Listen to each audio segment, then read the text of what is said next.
Shalom, ladies and gentlemen. Today, as always, we'll be talking about our weekly Torah portion, Parshas Chukat. Laws, more mitzvahs, but there are few episodes in this Parsha that seemingly unconnected. They obviously all connected, cannot relate to all of them, but we'll discuss one of them today that we probably discussed before, but today I really want to look at this from a different perspective.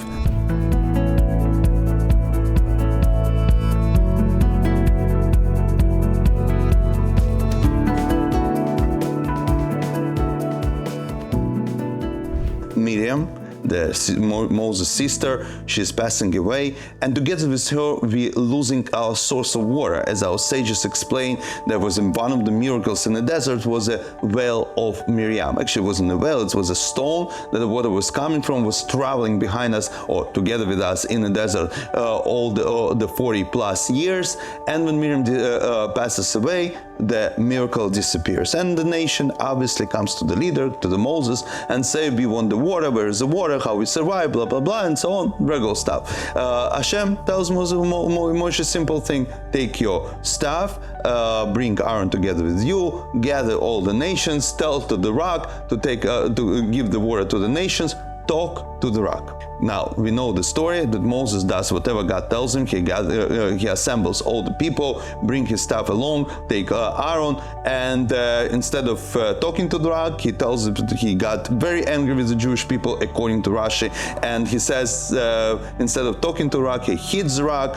Doesn't work from the first time, he hits second time, then water comes out, everybody drinks water, everybody's happy besides Moshe and Aaron. The Hashem told him, you will be punished, you will not enter the Holy Land. There are a lot of explanations what was the problem there.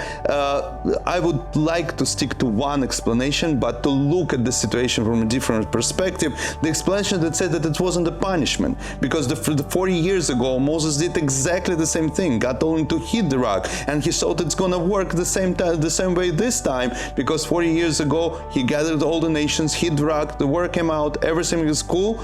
This time God told him to talk to the rock. This one misunderstanding, it's actually failure to pass the test to be leader of the new generation, because the difference not in Moses, the difference in the audience. The audience that was standing in front of Moses 40 years ago, this was a nation that just came out from Egypt, from oppression, from slavery, and they understood the stick. The new audience is standing in this weekly Torah portion in front of Moshe. This is a new generation that grew up in freedom, in the desert, without oppression, and they don't understand the stick. You have to talk to them. And basically, this explanation tells us that it was a test for Moshe Rabbeinu if he can be a leader of the new generation. He was a perfect leader from the previous generation.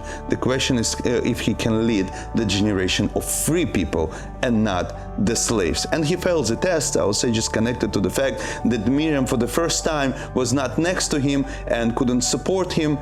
But I want to look in a different perspective on this situation. Yes, the generation that came out from Egypt, this was an oppressed generation with all the suffering and slavery and oppression, and they comprehend, they couldn't accept still this freedom, the conversations, the analysis that the Torah was offering them. And this is why they understood the stick, not the word. And this is how it worked the first time 40 years ago with the generation that just came out from Egypt.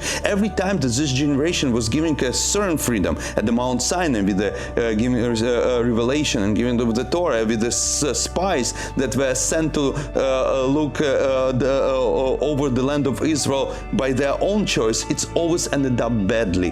First time with the revelation Mount Sinai with the golden calf and the punishments and deaths of a lot of people, and then with the spies, we know 40 years in the desert of entire generation. Basically, every time that this generation was given freedom, it's ended up badly. They needed to bring back the stick. The new generation, the generation grew up in the desert, the generation of freedom, they already could understand the freedom. They needed a speech, they needed a word.